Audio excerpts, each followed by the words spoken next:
Ano bang hinihintay nyo? Mag-message na kayo! Order na kayo ng mga bulaklak para sa inyong mga minamahal!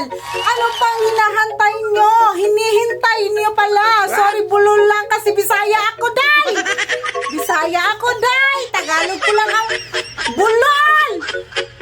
Order na kayo, day! O, diba? Ang nagdala lang ang hindi maganda. Pero ang bulaklak ko, legit, 100% magandang maganda. So, order na kayo para sa inyong mga minamahal. Ano pa ang ginagawa niyo dyan? Pindot-pindot na! Message na kayo, mga langga! Ano ba? Hoy! Gising-gising na! Para naman ngumiti yung mga loved ones niyo dyan. Ha?